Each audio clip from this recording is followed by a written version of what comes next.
Okay, hello everyone and welcome to our live stream and as well to our online registration and online webinar.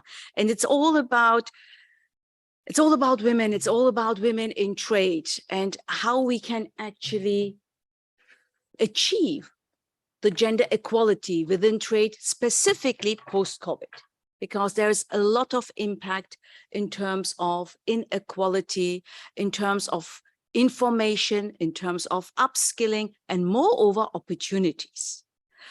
So just right before the public WTO forum, we have the privilege to have a special session for just women. And it's all about, as part of W Gender Hub objective on women economic empowerment and leveling up women in international trade, specifically Gender Hub jointly with other UN agencies. So we have got a powerful panel here for wonderful women who are really looking for achieving the goals of SDGs, the goal of UN, and the goal of WTO, because this is our aim, to have an equal world with fair opportunities.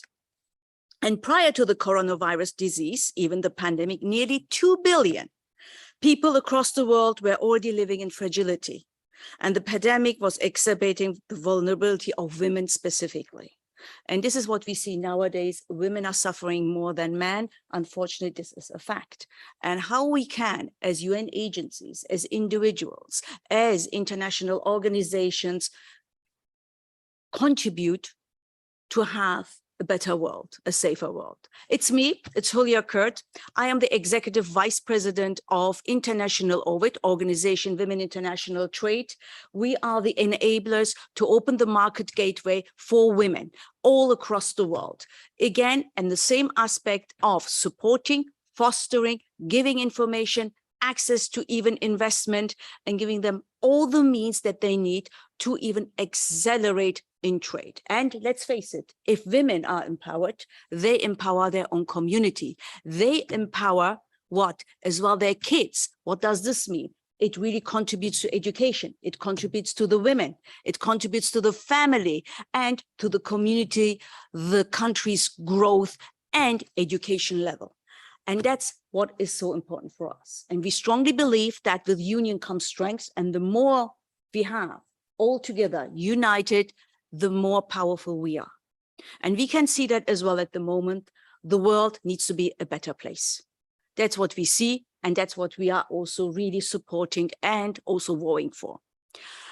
With that, we have got a long session, a wonderful session. Each of the participants will be going in rounds, and we are going to take over question and answers at the end. So anyone online can most likely put every question on the chat. Other than that, I have some questions already ready for myself to be, on the safe side. And with that said, and I don't want to take more time on it because our powerful speakers, inspiring speakers have lots to say and share. I would like to hand over to already the first speaker. And it's who? It's the head of Trade Gender Unit, WTO, Anush Debokosian. Good. And she is nicely and kindly hosting us today, which I'm very grateful for. So with that, no further ado, I would really like to hand over to Anush. Thank you, Julia. I have a presentation, so I will share my presentation now.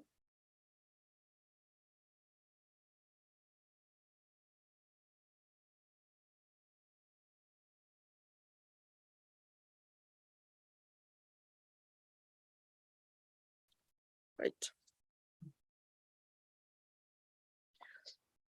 So today I will talk about innovation and really looking at whether innovation is a risk or an opportunity for women, especially in the context of the COVID-19. And I will talk mostly first about the aspect of automation and how robotization impacts women, and especially, as I said, in the context of the COVID-19. Then looking at this context in particular, I will talk about the fact that women are more at risk to lose their jobs to new technologies because actually they are concentrated in sectors that are very highly automatable. I will take, for example, the garment sector, which is actually not so much automated at this time, but there are trends that is showing the contrary. Then I will talk about the fact that automation is not just happening in the garment sector. We also have robots and technology that are slowly taking over in services sector, for example. So I have here 3 different sectors that I will be looking at.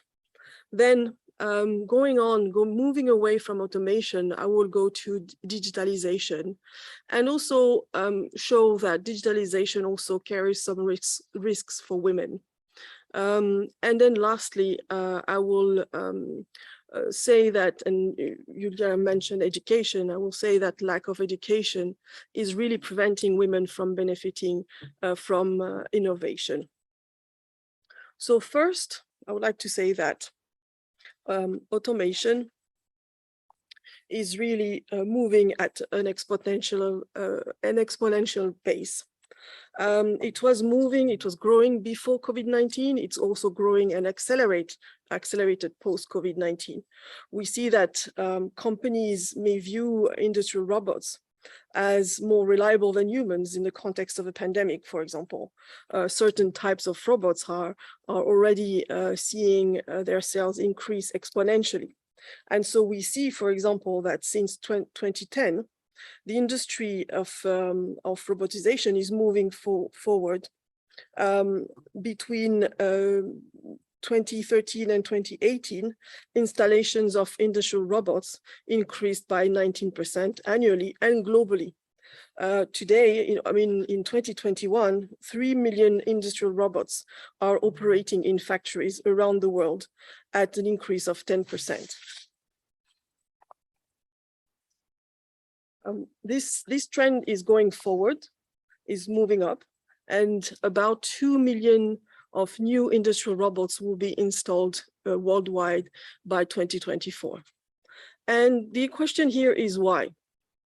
Well, actually, experts really explain this development by the fact that in many countries, whether they are developed or developing, robots are viewed as a solution to an aging population, to labor shortages, and especially of skilled workers.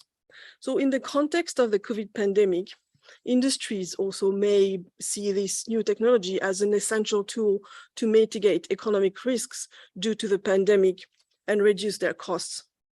So automated factories would not be closing down to protect the workforce health and prevent contamination, as was the case we've seen in the pandemic, when governments around the world decided to establish confinement and requirement measures and quarantine measures. Also, it was widely held, a widely held view that using robots will promote the relocation of factories nationally, thus fulfilling really the consumers' growing demand for local production, which has been actually exacerbated by COVID-19 in many countries. So also, robotization may increase as governments adopt these specific fiscal measures to support companies and mitigate the economic impact of COVID-19. These provisions may actually provide an incentives toward automation. And so this transformation is, of course, depending on whether the technology can adapt and follow up with the new demand.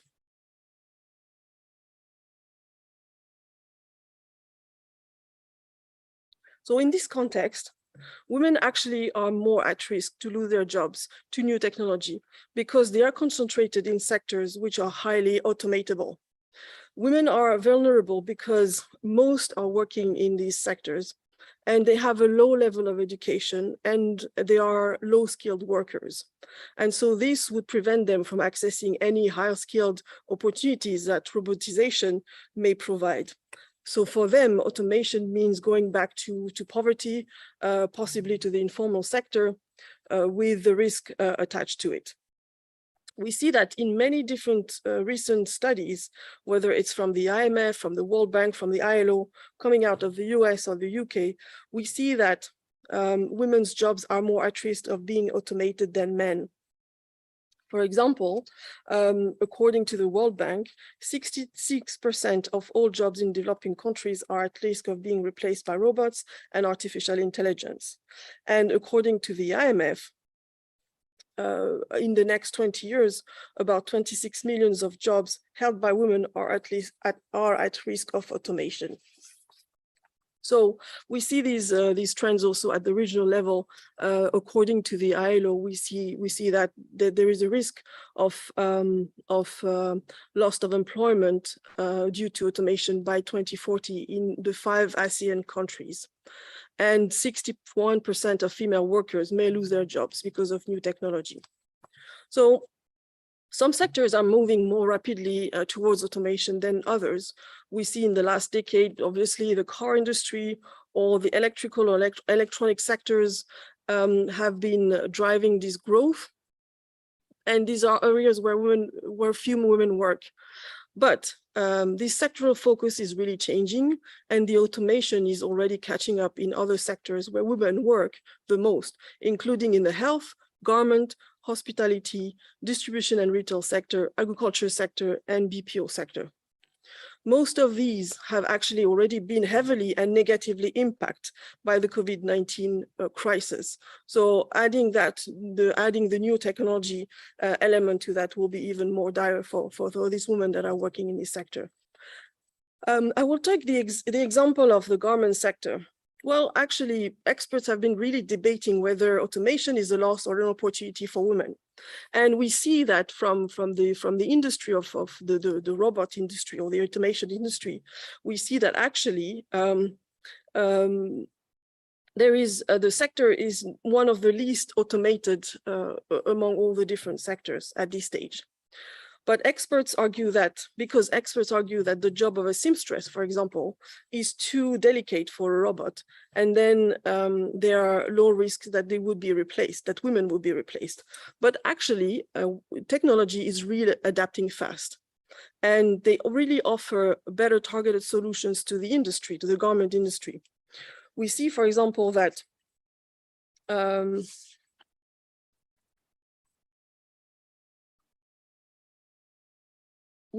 for example, automation is actually already happening in the sector.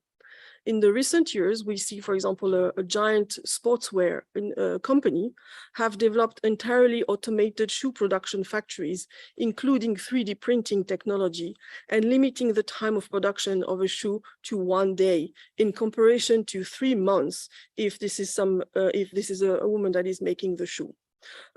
Competitors actually are also developing similar systems, allowing the brands to be closer to the consumers and reacting faster to demand.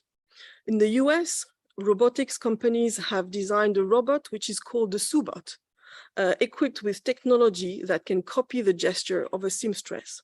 So such robots are already operational and already in manufacture and already manufacture actually simple textile goods like t-shirts, for example.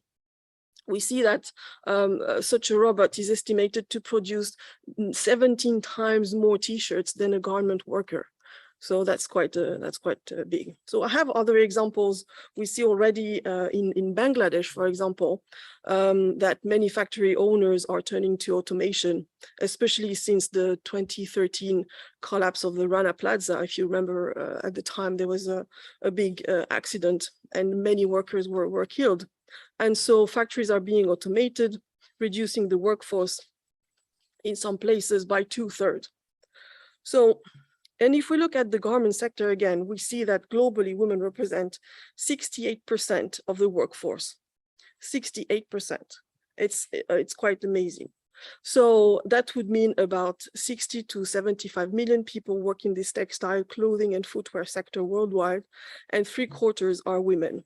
So we can see that the high concentration of women in the sector can have, and the increasing trend of automation can have an impact on women's jobs in this sector. Now, automation is not just happening in the garment sector. Robots and new technologies are slowly taking over the services sector, which are also major employers of women, and which are already heavily being, again, impacted by the COVID-19 crisis. I will focus mostly on the health sector. We can see in this sector that the medical service robots are now used increasingly in the sector and mostly in hospitals. We see that these types of autonomous robots have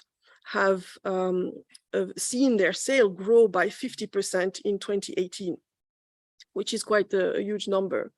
And we can see that current customers are even buying more, and the market is really growing. These kind of robots are what I would call, sometimes, so as an example, these robots are, for example, disinfection robots. So they are equipped with ultraviolet technology that can be used in hospitals to clean up patients and operating rooms, for example, instead of the worker, the in-person worker, if I may say so. So these robots may replace hospital cleaning workers, which are for the vast majority women.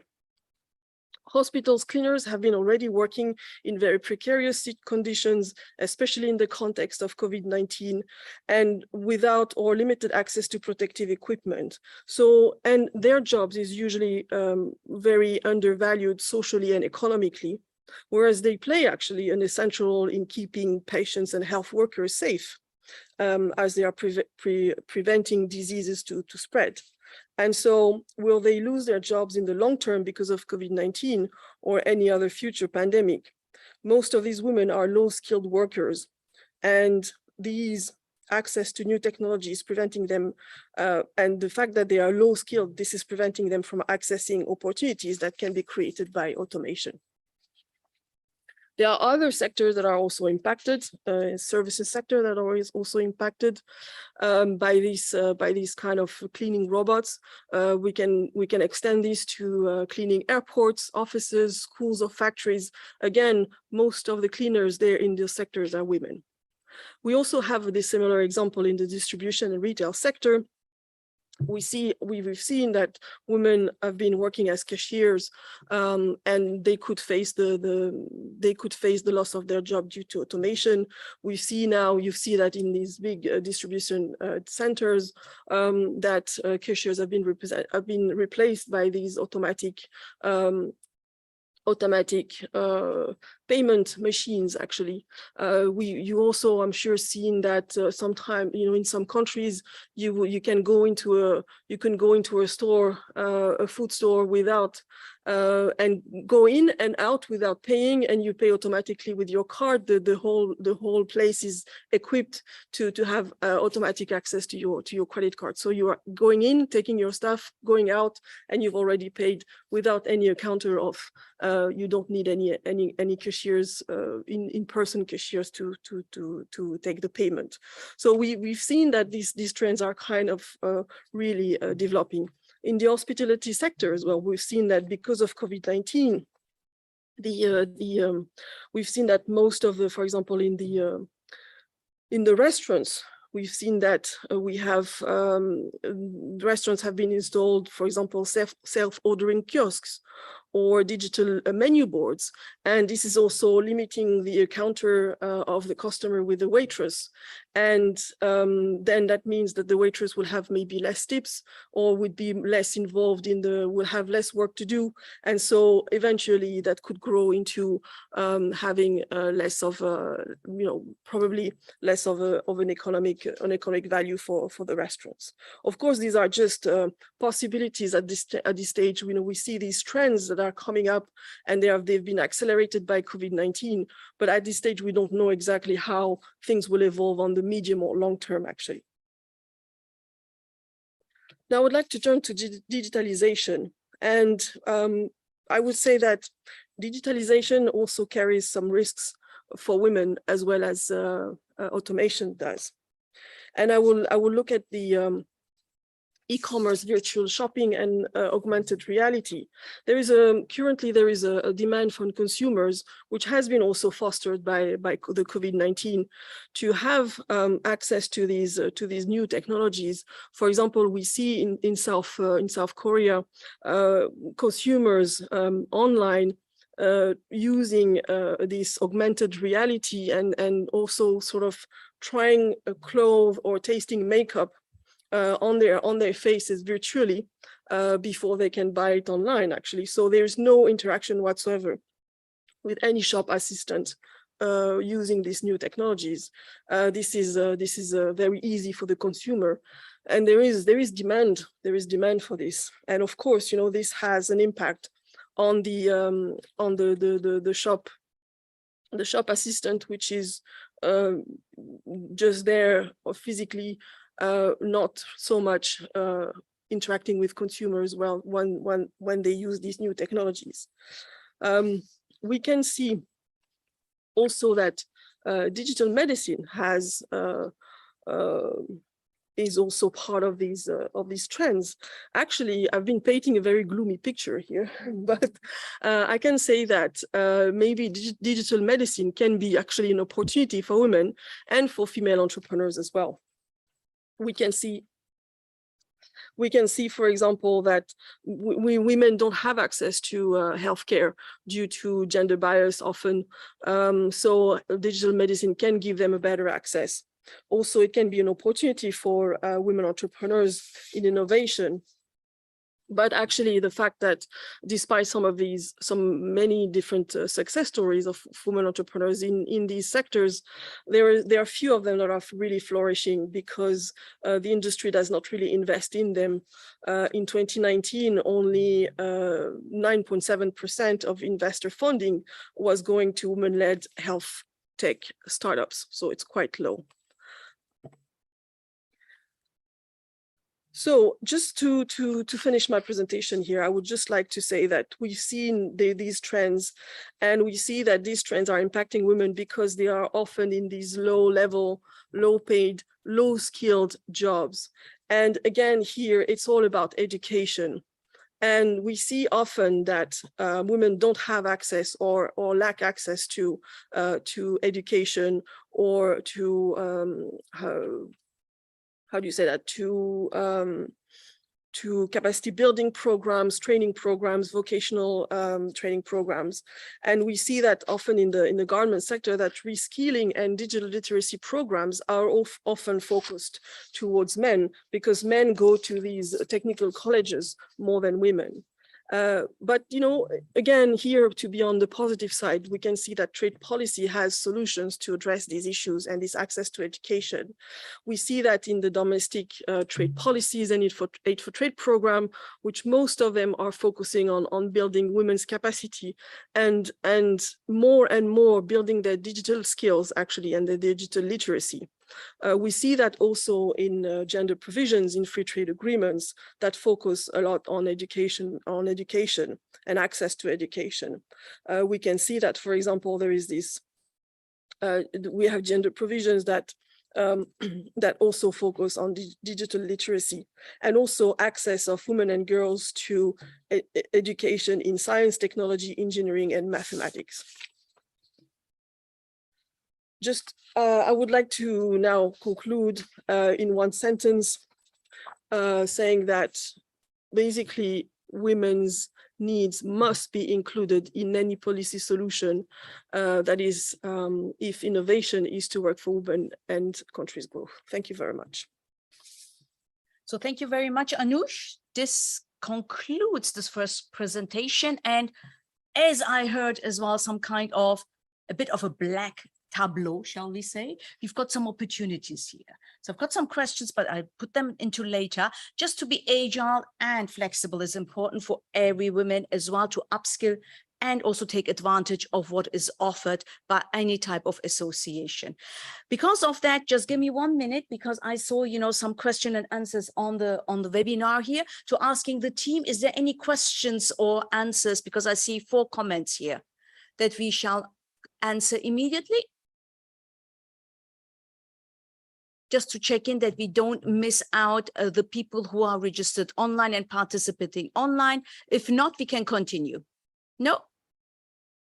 Okay, great. So just to be on the safe side. And now we are going to move to our next speaker. And she's a very valuable woman as well. I am delighted to introduce you Adriana Quinones. Hopefully that's rightly pronounced. And she's the director of UN Women's Liaison Office in Geneva. She has held posts as country representative, policy advisor, and manager of the UN Trust Fund to End Violence Against Women and Girls. She has more than 20 years of experience leading efforts in the areas of gender equality, elimination of gender-based violence, access to justice, and women's economic empowerment. She has supported the creation of youth development programs, access to trade and credit for the benefit of indigenous and Afro-descended women, as well as programs to combat stigma and discrimination. She supervised for the Inter-American Development Bank and the United Nations portfolios of more than 70 million in 50 countries around the world. She advised the High Commissioner for Peace in Colombia on issues of human rights violations in the context of the internal armed conflict and to address the needs of the displaced populations. Born in Bogota, Colombia, Adriana has a master's degree from the Kroc Institute for International Peace Studies at the University of Notre Dame and a second master's degree in economics and international development from the Johns Hopkins School of Advanced International Studies. With no further ado, Adriana, the floor is yours. Thank you so much. And it is a great pleasure to be here with you today. I would like to start with the end line of what Anush was sharing, which is that women need to participate and be included. And this is what this presentation is about. I will share with you the results of two recent studies from UN Women. One is the Gender Snapshot of 2022, which shows us how are we doing on key gender-related goals of the SDGs. A study that looked at 5,000 government responses in the COVID crisis that leads us to key conclusions on the way forward. And I will share with you the situation of women's economic security, unpaid work, women's participation and leadership, and some lessons learned that I think you will not be expecting for this conversation, but that really amplify the message that Anush was sharing with us at the beginning. So with that, I will just continue with some of this presentation and to say that this is the Gender Snapshot that we recently released in New York, I think 2 weeks ago, and it's an effort to look at the data to see where we are going in terms of gender equality. So how are we doing on SDG 5? Are we on track? And SDG 5 has been conceived as a transformative goal. It is the one that really connects participation, women's economic empowerment, the use of time, ending violence against women in an important way. So where we see that we have advanced is in programs, policies, and action plans to end violence against women and girls, but not necessarily in women's representation and in decision-making. And this is a trend that has continued and that we saw that not necessarily improved during the COVID crisis, and I will share with you why. Decent work, goal 8. 5 million fewer young women will be employed in 2022 compared to 2019. And here is more and more important than ever to start looking at the factors that contribute to women's participation in the workforce. Introducing labor laws and reforms that support access to women in an equitable manner. We see that the majority of women are employed in the informal sector. It was the group to come out of the labor markets in the fastest manner when we confronted a crisis. And so women are disproportionately affected, accounting for only 21% of projected employment gains, despite comprising 39.4% of the total employment in 2019. So fewer working hours, low pay, and unfair burdens of unpaid care stall women's progress in labor markets. Looking at industry, innovation, and infrastructure, women hold only 2 in 10 science, engineering, and ICT jobs and comprise only 16.5% of inventors associated with a patent. So there's a large gap, as we were hearing from Anush, and I'm sure we will hear from Sanas. And here it's so important to bring young women and women from excluded groups, indigenous women, Afro-descendant women, migrant women, into programs that allow them to be supported by technology, to provide creative solutions that we always find when we have crisis and where women always take the lead. So excluding women from the digital world has shaped 1 trillion from the gross domestic product of low and middle income countries in the last decade. And this loss will only continue to grow to 1.5 trillion by 2025. There are discriminatory norms and violence that sideline women from fully entering the digital world.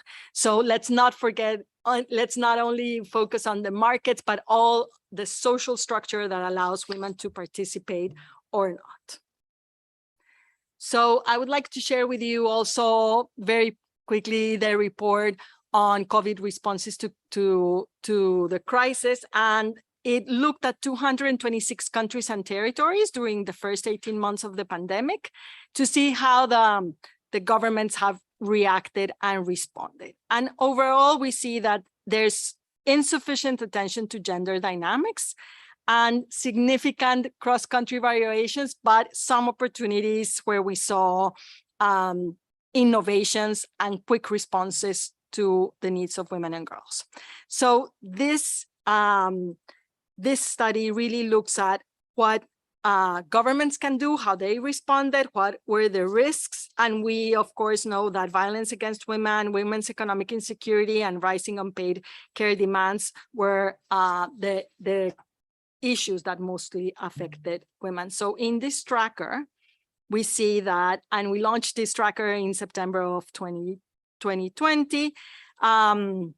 The tool monitors responses taken by governments worldwide, and it captures 2 types of governments' responses: women's participation in COVID-19 task forces, where we see that only 23% of women were able to participate, and to track evidence for new advocacy. So we see some of the results.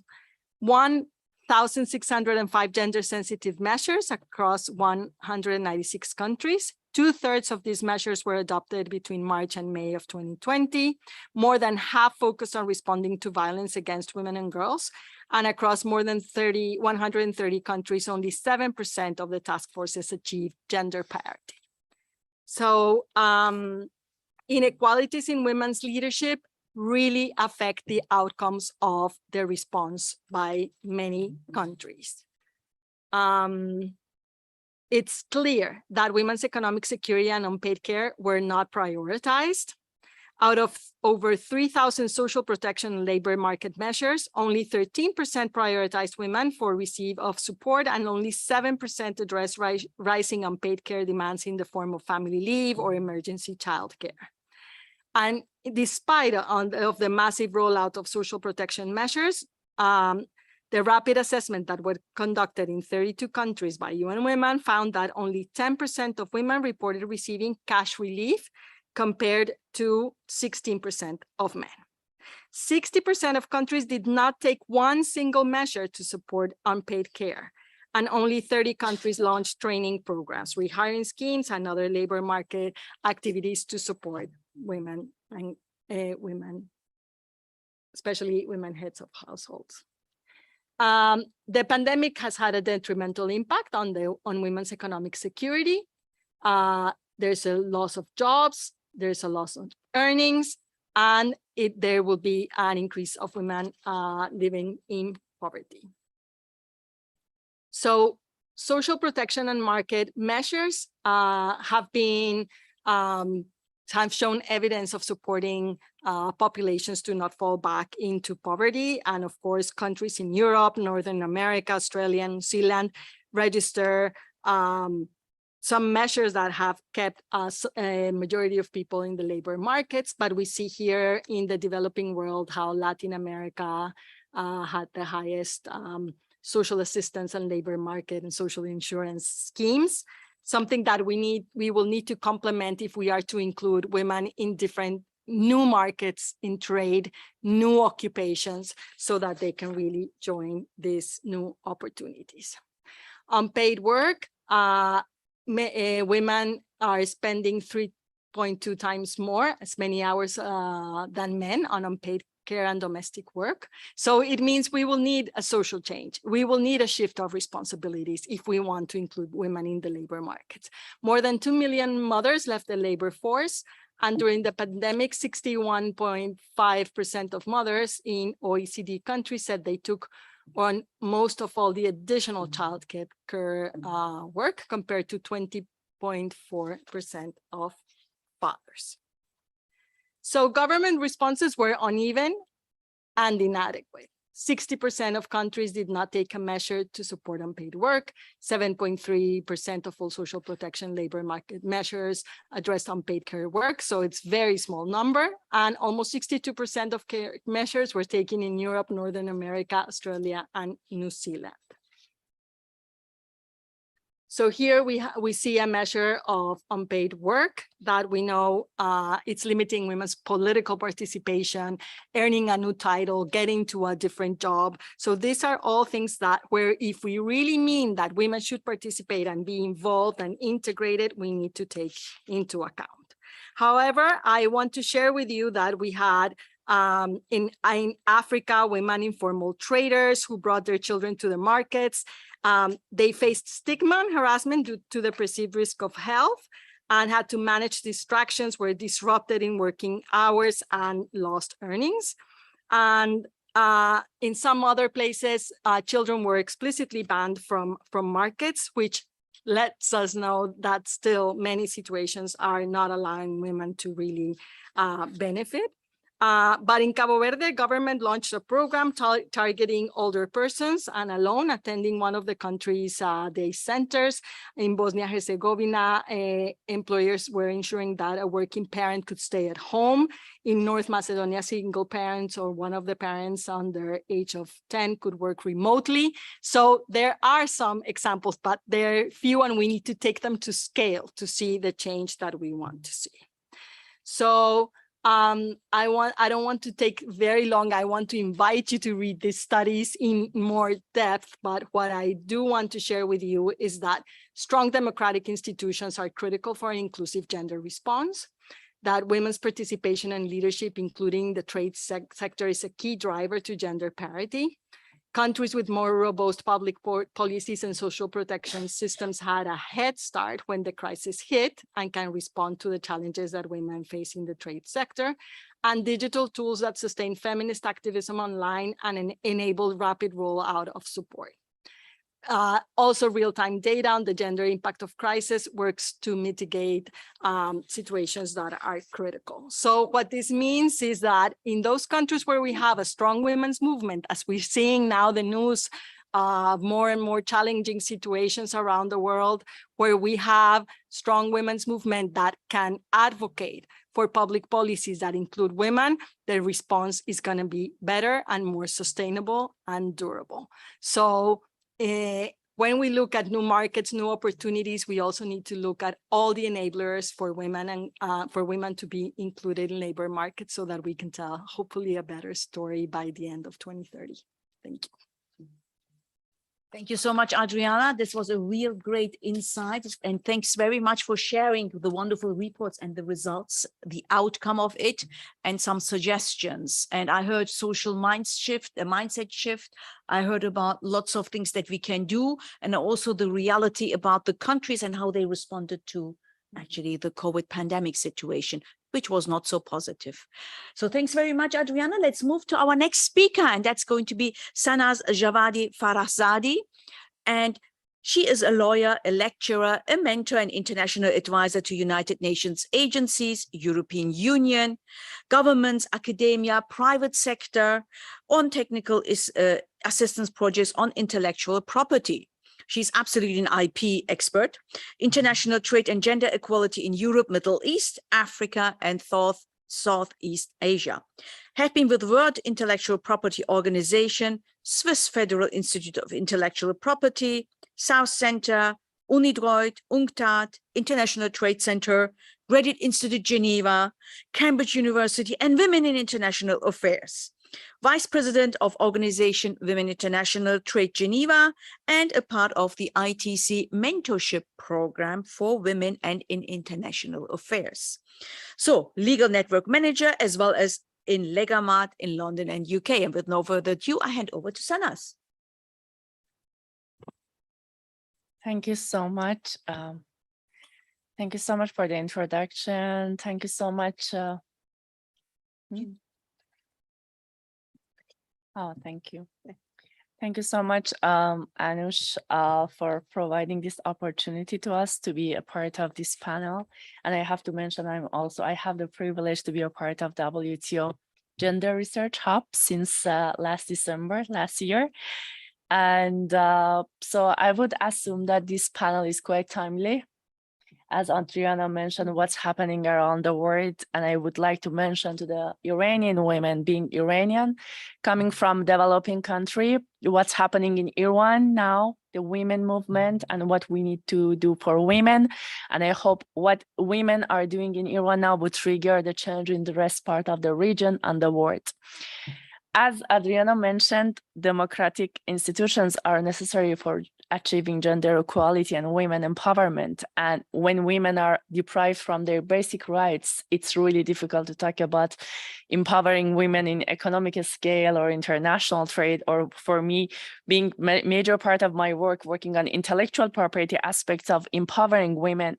It's not easy. I think it would be going to the last level of the table. But in any case, I would like to today, I would like to address some of the generalities and summaries of the studies that I did within last few years for European Union Intellectual Property Office, as well as a World Intellectual Property Organization, which are improving and promoting gender equality in intellectual property system, how effective use of intellectual property system can empower women in international trade and provide women the access to local, regional, and international markets and contribute to women economic empowerment. So Adriana mentioned the fact that women are really underrepresented in innovation system, in patent and technology. And of course, this, like a lack of women contribution to economic system and patent and technology differs from one country to another. In certain countries, women are more active in science, technology, and maths and innovation system. In certain countries, women are more active in local communities and indigenous communities, contributing to traditional preservation of traditional knowledge and genetic resources. Due to the, in spite of the fact that men and women are equally innovative and creative, unfortunately, women are still remain underrepresented in many areas all over the world, in many communities and industries. And of course, this has been also affected by the pandemic. And what intellectual property system can do and help women to empower their economic situation is not only related to science and technology or like patents. It can also relate to the women who are contributing to the arts, and also women who are active in rural areas and local communities, and the percentage of women who are the owners and at the same time beneficiaries of traditional knowledge or genetic resources or folklore is even more than the women who are active in science and technology. So, the study that I did during the pandemic for European Union was like, it was really difficult to render such a study due to the fact that we couldn't travel to the region and we couldn't have face-to-face consultation meeting and interview sessions with the local stakeholders from government sector and from the private sector. And insufficient data and lack of access to the accurate data was really one of the challenges that we had during the first round of the study. And effective use of intellectual property system is not possible in certain regions. And according to WIPO estimation, only 16.5% of inventors are naming international patent applications, because like protecting the patent and innovation through intellectual property system is the very first step that women can take and should take in order to be able to take the economic advantage of their innovation. And at the same time, the same data remains for women access to the markets and also having innovation in being able to market their products and services in local and international market. And according to WIPO statistics, even if we continue at the current pace, the parity, I mean, in general, in intellectual property system, but mostly in PCT or international patent application or patent registration would only achieve in 2058, even like around 30 years after what we have set as the UN agenda. So even if we continue this current pace, because it was also again affected by pandemic, and again, like as I mentioned, when you have difficulties in certain countries, for example, again, I mentioned to Iran that the name of Iranian women are really highlighted in WIPO PCT applications, but now when they're fighting for their basic rights, they cannot use the patent system to improve their economic situation. So we are going again backward. So yeah, and another issue is that from policy perspective, women are also less involved in intellectual property protection, and there is this lack of awareness about you know, what intellectual property system is. And you remember, Anush, when I joined the Gender Hub, I was presenting, and I'm so happy that Gender Hub is really welcoming to accepting intellectual property aspects of women empowerment. Like oftentimes when you discuss this with people, especially in certain regions, in least developed areas, they don't have any knowledge about the role of intellectual property in obtaining a competitive advantage and also enhancing the value of their businesses. It could be like being active in informal sector and having you know, very little contribution to the economy, or being a part of a big, or like I don't know, like being a big woman entrepreneur, or being a part of a big business. And also, like, there is also this misunderstanding of the role that intellectual property system or intellectual property protection can help women to enter international market.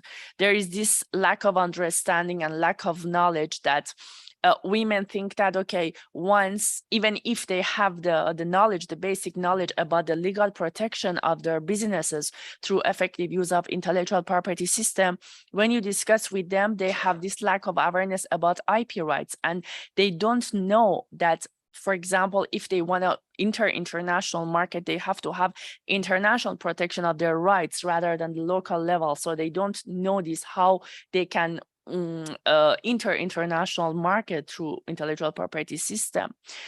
And so this again triggered the lack of economic participation and opportunities for women, because at the same time, women are contributors to the intellectual property system and as the main beneficiaries, and at the same time, they are the users of the system. So they could have the, you know, like a dual role in improving the intellectual property system in order to be able to guarantee their economic contribution in their own country. Another issue that we have witnessed through consultation meetings, even with the governments in developing countries, and my study was mainly focused on the countries in Southeast Asia, is that in most cases, the very first level of protection, which is registration, is promoted by the local governments, not identifying and defining the appropriate strategies or policies for women inclusion into trade. So, because, you know, like the intellectual property regulations, like many other trade regulations, don't have specifically like a gender lens how to empower women. So this is also another issue that we should take into consideration, because the regulations have been enacted like ages ago, but how to effectively implement them in order to enable women to enter international market.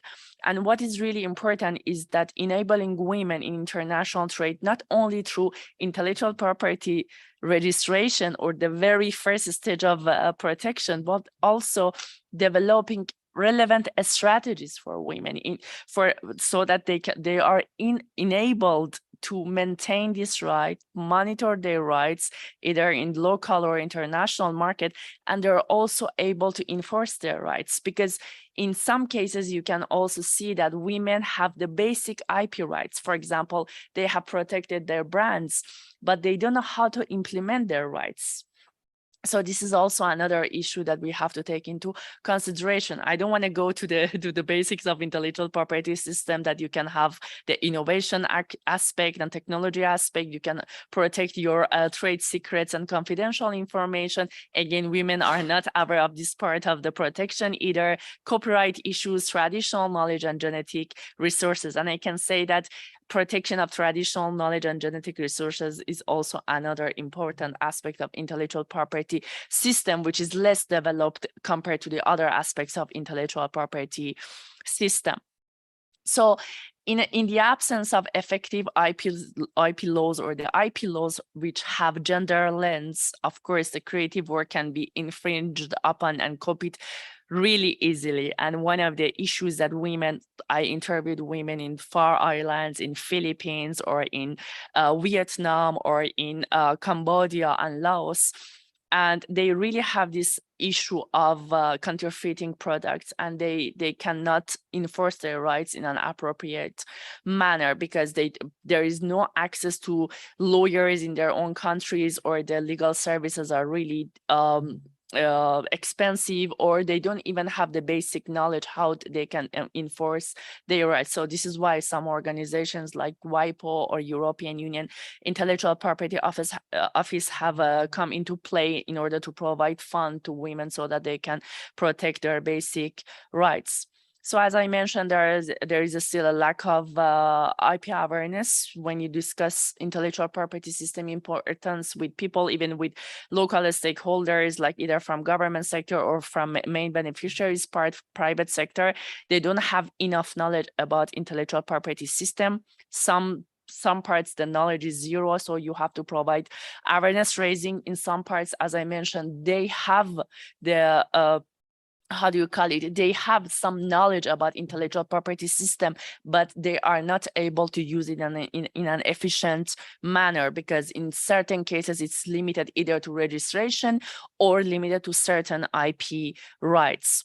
And of course, there are some financial issues, associated with this, because especially protection of intellectual property assets, either it could be the brand, innovation, or confidential information of the women businesses, especially like the traditional knowledge part. We had this in a lot going on in WTO TRIPS Council, the debates between developed and developing countries for, having the access of the traditional knowledge of local communities, and how this can go to the developed countries and being, somehow moved or transferred to pharmaceutical products, and then in the end the main pharma companies are taking the major advantage based on the local communities' traditional knowledge. So this is a huge debate in WTO, and there have been so many cases.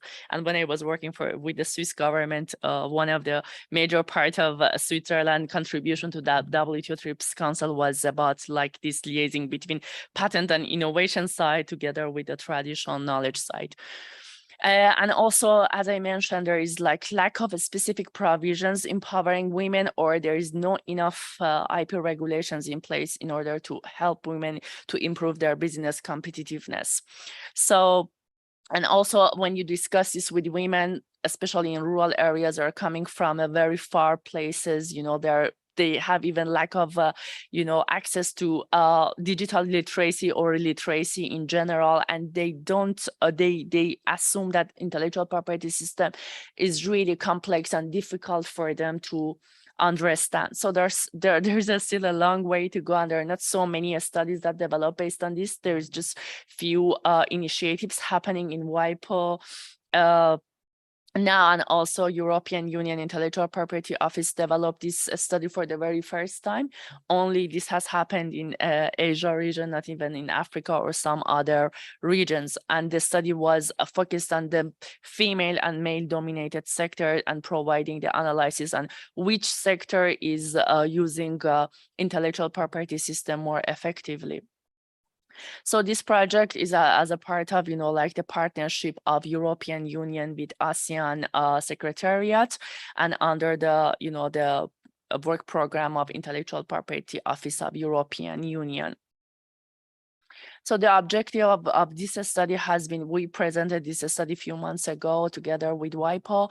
The objective of this study is like identifying the gaps between women and men, and to see how intellectual property system can be used as a bridging mechanism to close the disparities between men and women, and also seeking out the comparison between industries that are dominated by women in the region. For example, women are, as I mentioned, are mostly active in local communities. In Anush, you mentioned to garment sector, they're really active in agriculture sector and also garment sector, compared to men. But again, this differs from one country to another.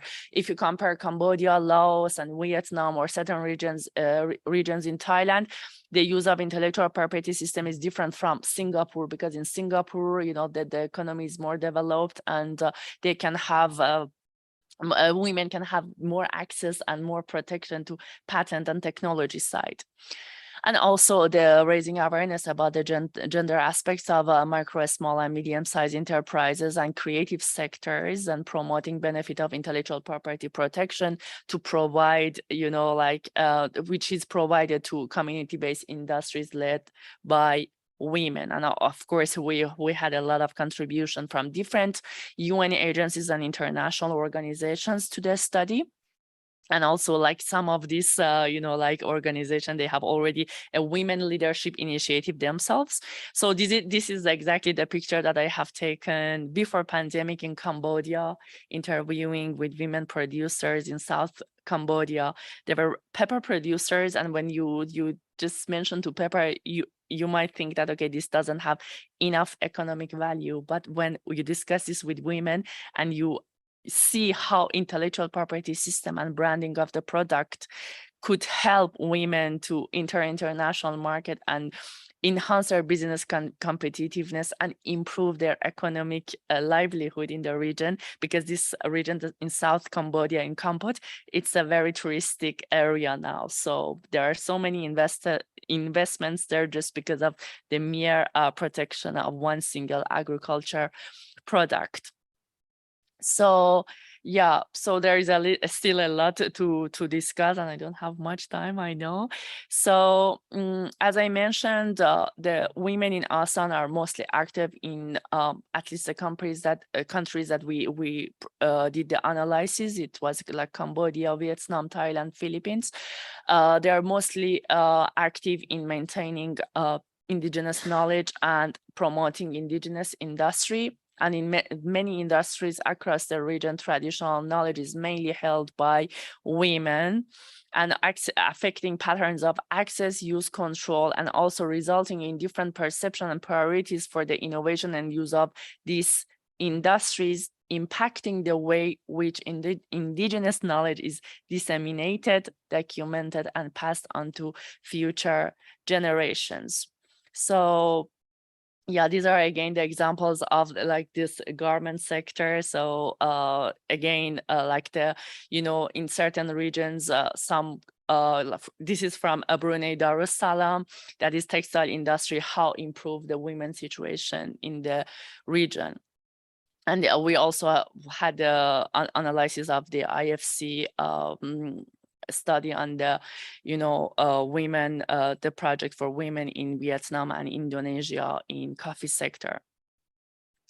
I also mentioned the role of intellectual property in providing economic incentive. I cannot go to the deep details of intellectual property system and mention into the regional branding, but hopefully we can have this in some other sessions later on. And yeah, so the agriculture sector is the major sector that women are contributing mainly in most countries in the region. And yeah, So this is textile, this is the role of women in Singapore. And I conclude that, okay, so we discussed this, that, okay, this study is still like, we finished the first round of the study and we are waiting for the ASEAN Secretariat to decide how to go further, proceed further with the next levels of the study. But what we have also recommended within the study is establishing the network and hub of women, and also empowering women through mentorship programs so that they can learn from each other, they can share their knowledge, and they can learn from their experiences. Yeah, so yeah. And some recommendations on the way. We still need to collect and analyze and distribute accurate data on women participation in intellectual property system across the region and the relevant industries, mainly in the industries that women are using intellectual property system more effectively, providing more awareness among the stakeholders, and also promote gender balance in decision-making bodies on intellectual property system, and also using effective use of mentorship program for women. Thank you so much, and sorry for being so long. So thanks very much, Sanaz. All your findings, all your research, and also your stories, which are always inspiring, and also to see how it has an impact. And with no further ado, we move to our last wonderful panelists, who's Nadia Schauer. Nadia has been with Global Affairs Canada since 2008. She currently is counselor and senior trade commissioner at the Embassy of Canada to Switzerland in Bern. So welcome to Geneva. Prior to beginning her current assignment in August 2021, she served in the role of Deputy Director of Innovation at the Ontario Regional Office in Toronto. From 2014 until 2019, she worked in the same office as a trade commissioner, assisting Canadian companies in a variety of different sectors to expand their reach into the global marketplace. Nadia spent 3 years at the Mission of Canada to the EU in Brussels, Belgium, where she followed EU policy developments in the energy and sustainable technology sectors and advocated for Canadian interests within the various EU institutions. So Nadia, welcome, and the floor is yours. All right, thank you very much for that introduction. In addition to all those things that you mentioned, as the rest of my panelists are, I'm also a woman. I'm also mother to 2 small humans. They're 5 and 2.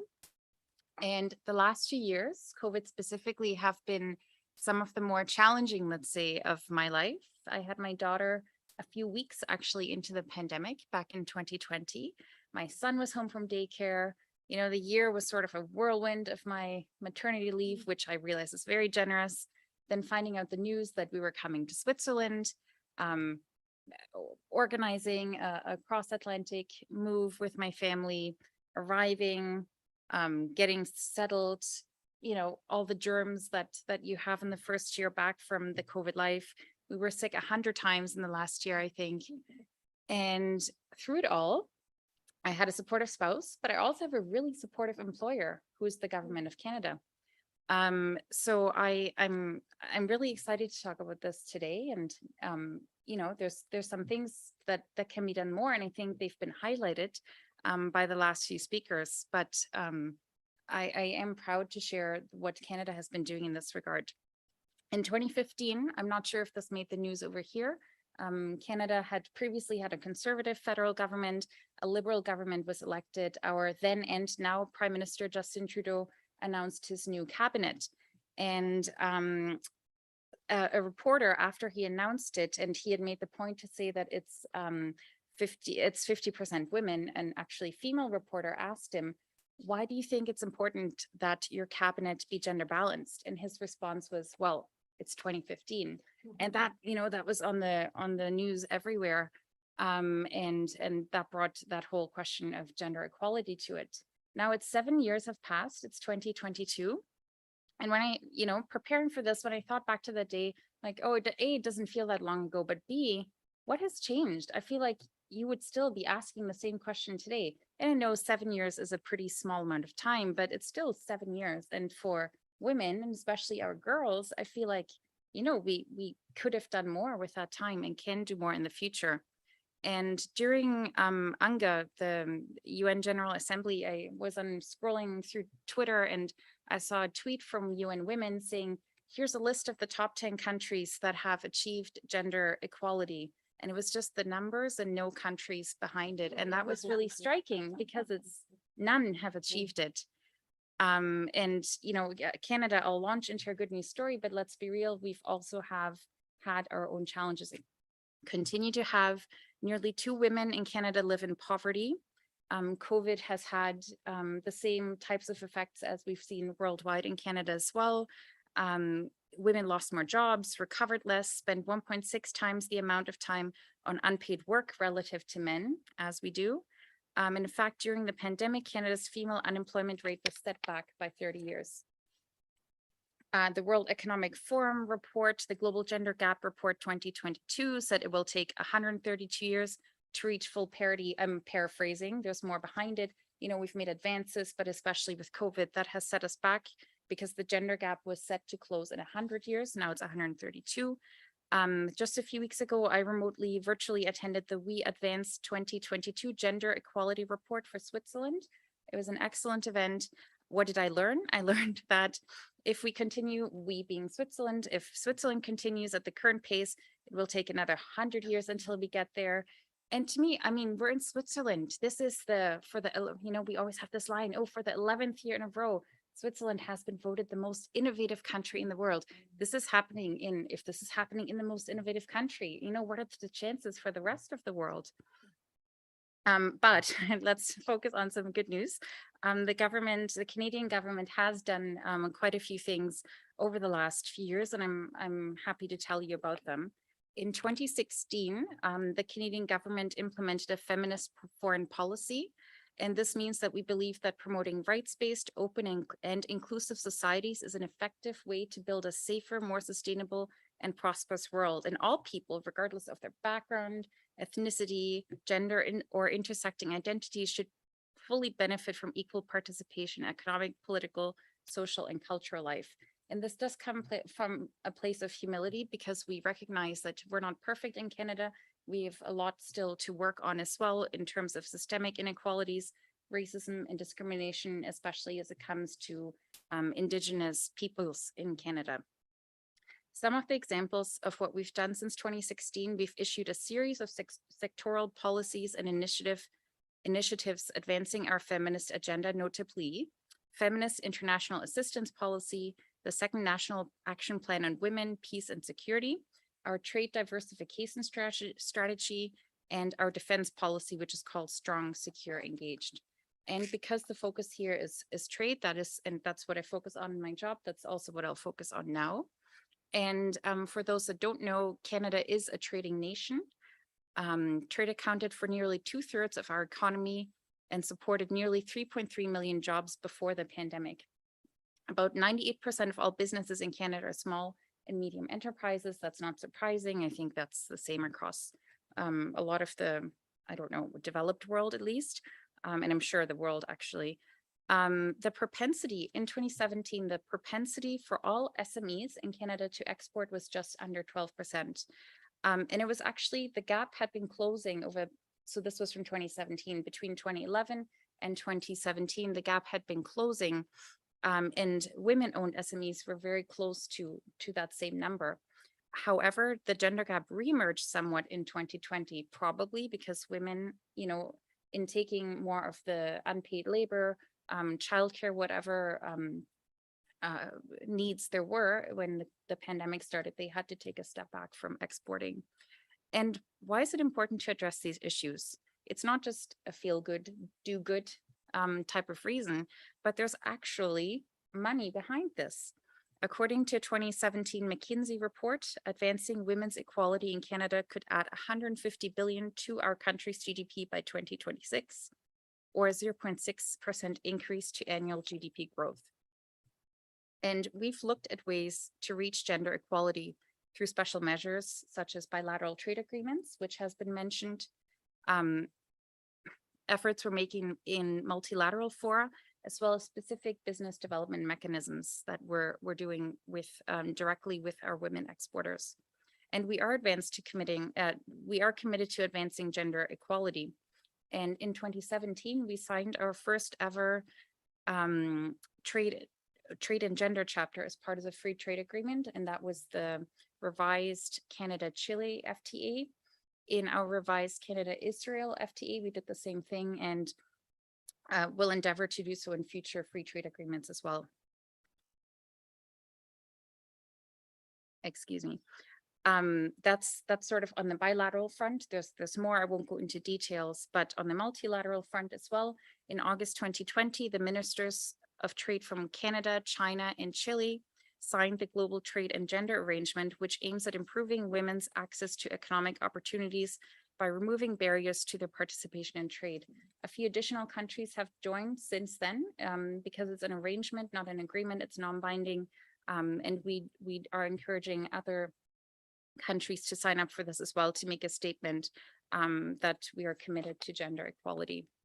And at the WTO, Canada is a member of the Informal Working Group on Trade and Gender and has contributed to attempting to achieve positive outcomes in this forum as well. And I briefly mentioned a while back the trade diversification strategy. And before I give you a few more details, I'm part of the Trade Commissioner Service. We are Canada's trade promotion agency, and we endeavor to help Canadian businesses to increase their international exports, basically, to penetrate foreign markets. We work out of our embassies and consulates across the world, and we also have regional offices across Canada.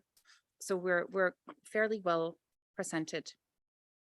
Trade diversification, if you think about it, it's not just about diversifying what you're exporting, it's also to whom, how, and who's doing the actual trading, like who is selling. And and the reason that's important is, well, diversification in any case, in COVID, we saw that's important to have diversification also when it comes to how, for example, some shipping routes might be obstructed. In previous iterations, Canada has always tried to diversify in case of protectionist measures from, say, larger southern neighbors. I mean, it's important for anyone to diversify. We've identified our underrepresented groups to be women. There's 5: women, Indigenous peoples and communities, visible minorities, youth, and LGBTQ2I. While these underrepresented groups are different in nature, it's true that they face unique challenges and barriers. And just some of the challenges, these would need to be studied further, but some that we've identified are that they're small, many are non-priority sectors, that's been mentioned, the lack of access to networks and mentors. Some have difficulty securing financing or the same amounts of financing as men-owned businesses. They need capacity building, and there's an institutional bias that we might have even when we serve them. Women specifically, and this is not true for all, but are considered, not necessarily are, but considered to be less, to demonstrate less confidence than men. So when it comes to things like securing financing, sometimes this can mean that they have access to less funding than they need or they wish to have, because women also have a higher share of unpaid care in their home life, for example. That can lead to a different work-life balance than men, which also, it does affect your work when you have to leave the office at 5 o'clock, right? So some of the things that we as the Trade Commissioner Service have come up with to support women-owned businesses, where there's a lack of data, we give strategic intelligence on competitive advantages. We have dedicated champions across our regional office network in Canada to encourage capacity building and knowledge sharing. We hold groups of specific trade missions, so women only in perhaps a few designated sectors, business delegations, and offer capacity building to fight against solutions to institutional bias and to educate on access to international markets and global value chains. And we have a few different funding mechanisms, too many to go into, and some of them are specific to a specific activity or sector, but they do exist. Because we're government, we record our work meticulously. We keep track of it very well. From 2018 to 2019 fiscal year to 2021-22 fiscal year, there's been a 68.5% increase in women-owned businesses being served by trade commissioners each year.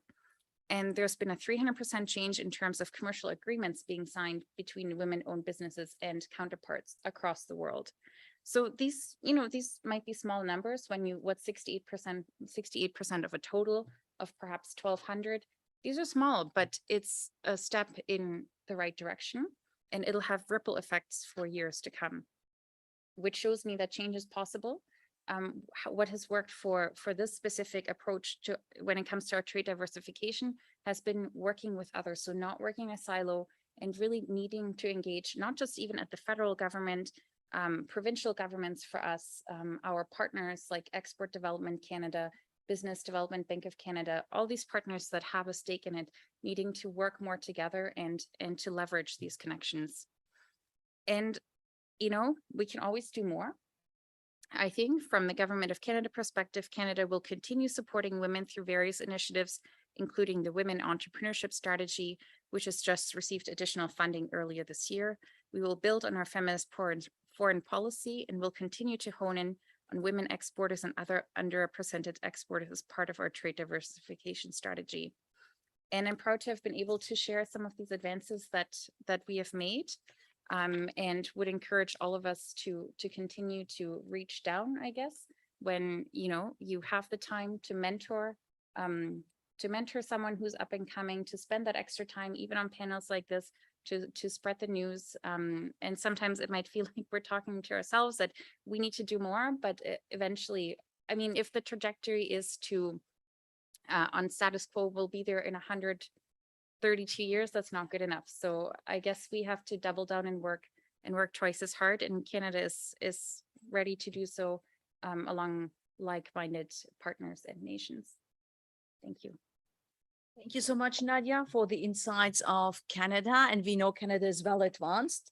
Although well advanced, we just hear that we need to even do more and we need to accelerate. So the years of 130, it's just, you know, kind of a bit frightening. So let's see what we can do all together. And also I heard about risk-taking, and lots about unpaid work, because women are the ones, the backbone of the family, the community, and it's not really seen. It's an unfortunate. So let's see what we can do in that perspective. I'm looking at the time. We are supposed to finish at 4:30 on the dot. I would like to ask the team if there are any questions online. Okay, great. So what would that be? Because I can't see that. Yes, no, it's fine. We can. So question to Adriana, that's for you. So women's unpaid work is 3.2 times more than men. I suppose most of the unpaid work refers to housework and caring for the family members. Well, it seems that women are the natural carers of the family worldwide, no doubt. In this case, what are the available tools to bail out women from these unpaid work, especially from the trade-related perspective? Adriana. Yes, confirming, and that's on average, because really when you do country level studies, you find that there are countries where the hours spent by women are more. But what we are seeing is that there, besides the traditional schemes that governments have used, like childcare or subsidies for taking care, especially also for the elderly and the sick.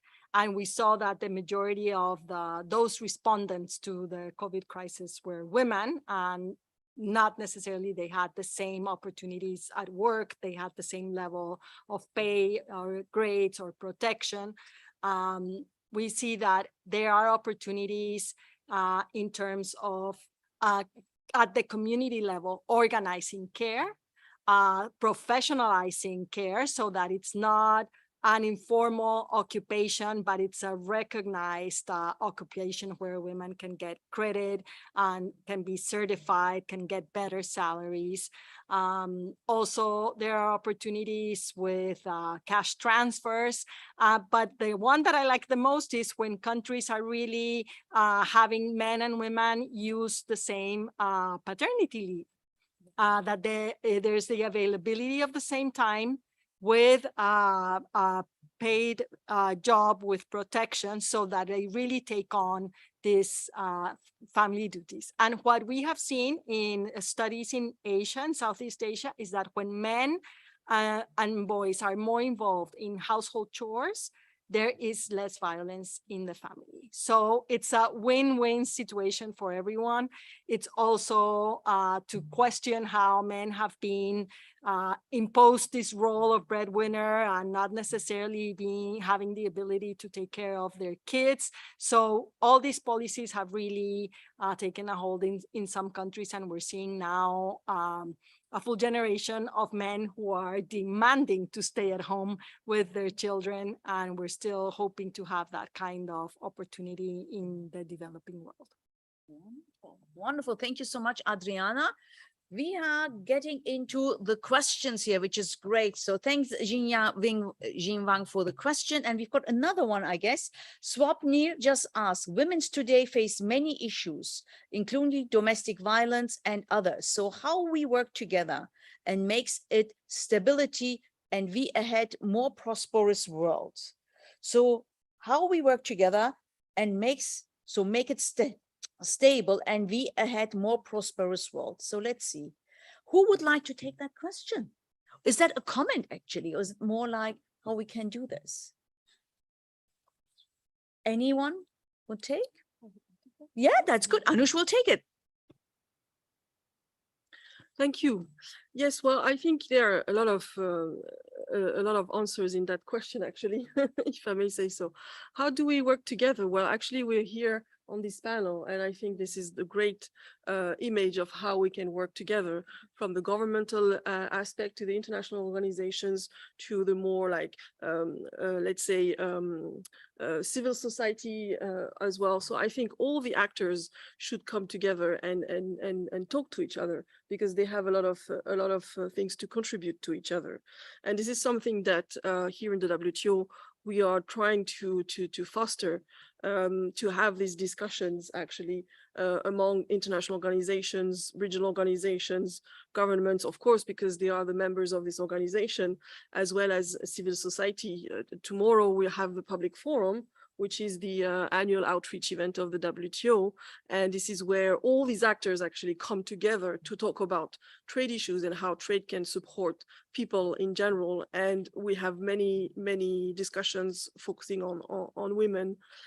I think one aspect of making this, domestic, one aspect of one answer to make domestic violence or gender-based violence go away is really to empower women economically. I think with economic empowerment comes social rights and political rights, and I think that's a chain of gains, actually. This sort of for women, and I think trade also can support women in having access to economic empowerment. It's just a matter of making sure that, as I said, we include the needs of women in all the different policies that we're making, whether it's government or others. Thank you. Thank you so much, Anush. I check online, there are no questions. So checking on time as well myself, do we have? We have, they are pouring in, which is great. Good, so Melissa, I see that a lot of the sessions on gender equality and women's economic empowerment at the public forum are in person only. Will there be a readout that is circulated highlighting any key messages from these sessions? Well, I think that's you, Anush, right? Thank you. Well, I'm not the organizer of the public forum, but usually we have reports for each sessions that will go online, that will be posted online, as well as the audio of the sessions will also be published online as part of the program. So normally you should be able to have access to any sort of information that comes out of these sessions on the website as they post it throughout the public forum and after. Thank you so much, Anush, for this background information. And checking on time, maybe I can ask a question, because we've mentioned a lot of stuff. So what I heard is about a social shift. And if we say social shift, it starts at home. It starts at home. And that's our responsibility as well as mothers, that we are raising our boys as we raise our girls. Both have equal responsibility at home. That means cooking, cleaning, and whatever. Respect against women. That's how it starts. This is how we can empower and raise our own way of acting. It starts from home. Apart from that, what I heard as well is a lot about knowledge, about missing that knowledge, that women don't have all that access of information. For example, Anush, you first started with this wonderful, tableau about what are the back kind of not so positive impact on digitalization and automatization, although we need to go with it, and how women should catch that train and how much information we can get. And women do have troubles to access that information. So maybe a quick, how can women catch that train, you think, Anush?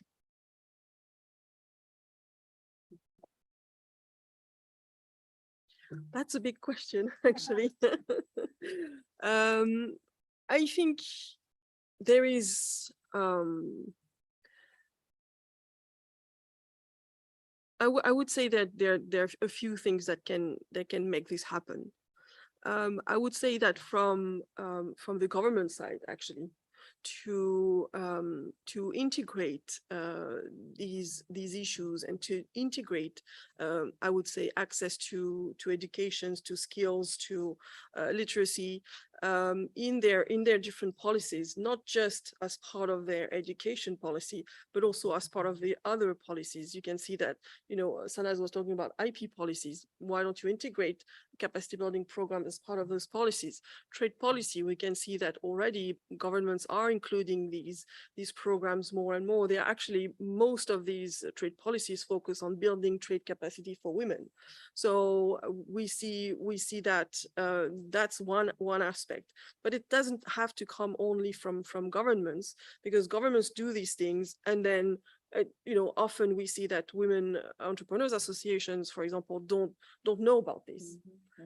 When I was in Nepal to an international conference for female entrepreneurs of the region in 2019, so a long time ago maybe, but it was quite interesting to see. I was attending a panel on access to finance, and there was the president of the National Nepalese Bank, and he was talking about all these programs he had for women entrepreneurs, and access to loans without collaterals, blah blah blah. And then after he stopped, you could see like a forest of arms of women entrepreneurs that were in this room, raising their hands and saying, we don't know about this. We don't know how, so there is this sort of link which is missing as well. But also women entrepreneurs have their own initiatives.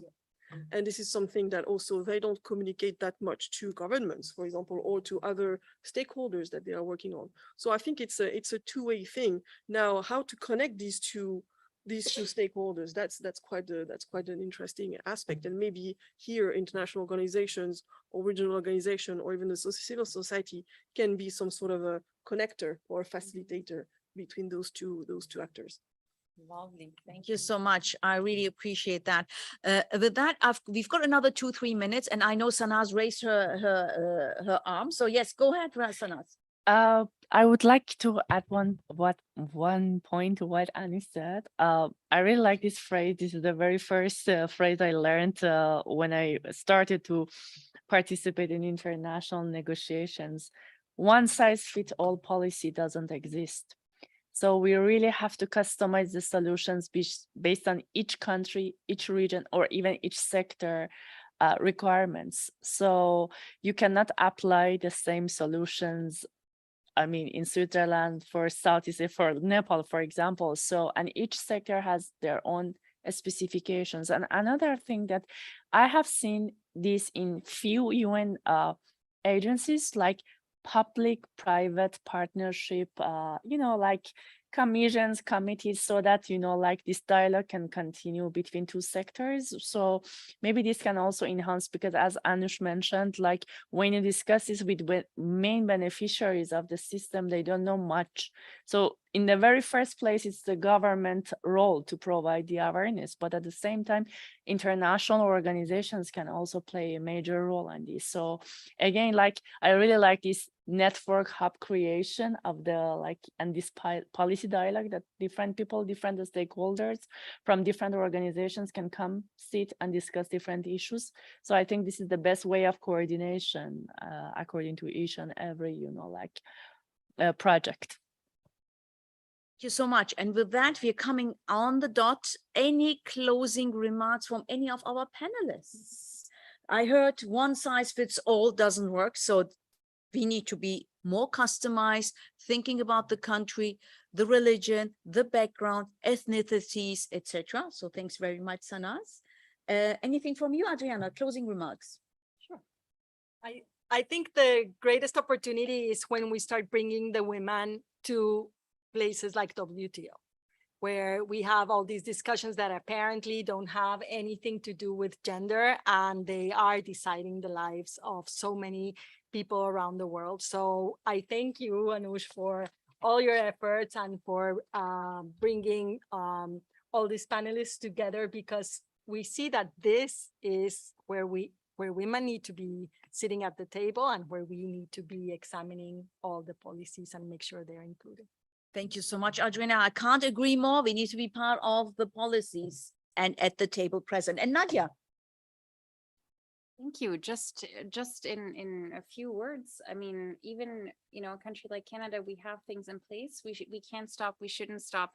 It was COVID hit us out of nowhere, and it set us back. So it's to constantly, you know, reinvent the way that we are trying to achieve gender equality. There might be new ways, better ways, depending on whatever the situation is, but not to sit back and think, oh, well, we've got these policies in place, we're on a good track. It's to, you really have to continue working at it with partners as well to really pronounce that message. Lovely. Thank you so much, Nadia. And then maybe one closing remark from Anush. Thank you. So my closing remark is 2 words, or 3 words actually: innovative policy making. So I think, you know, we're talking about innovation, we're talking about IP, we're talking about, you know, how new things can be done to support women. And I think in terms of policy making, it has to be innovative. You know, you said that one size doesn't fit all. I mean, the old solution doesn't really also apply to the current situation and how the world is changing so much. I guess actually it's not changing, it's really mutating. And so how do we embrace these mutations, and how do we bring women together along, you know, so that they can, as you said, catch the train? Thank you. Wonderful. Thank you so much. Let's not miss out on any comments. Maybe let's have a look if there are any particular questions, or it's just thank you very much. Thank you. So do we have another comment? Yeah, in today's 21st century, women are more ahead on entrepreneurship and out of in poverty, but some areas in the world not have opportunity for rights of education and create good lives. So how we work together to transform the life? So thank you very much for that. I think anyone who would like to take a closing, you know, question, because we don't want to left out a response to that. Anyone would like to take that? In the today's 21st century, women are more ahead on entrepreneurship, which is right, and out of in poverty. So that's a contradiction we need to understand. But some areas in the world, which is right, don't have the opportunity for rights of education and create good life. So how do we work together to transform the lives of these countries? Again, I think I go back to the previous point. We need to have more coordination.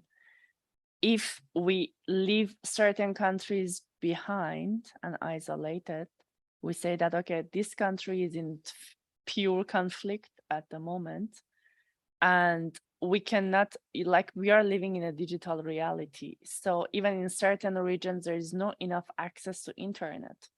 So how we can improve this? There are all these UN initiatives, developed countries funds, development agencies, but in the end, we are still witnessing this gap. From my point of view, I think this is because of the lack of coordination, and because the sad fact that the decision makers are only located in certain countries. So not everyone can have a word in decision making. So maybe the more coordination, the better achievement. Thank you so much, Sana. So with that, we are closing our wonderful panel of today. It's all about from union comes strengths. Let's work together, collaborate together, communicate together, and also start from the roots, which is starting from home. And also not about paternity leave only, but also about career or caring, because caring seems to be only for women, but it could be as well men. So we've got many takeaways, that's for sure. We are still working on it. We are passionate about it, and we are not going to give up. And each step counts. Thank you so much for being part of our discussion, and hang in for another 5 minutes that we overran. So thank you so much, and for a better world, a better future. Thank you.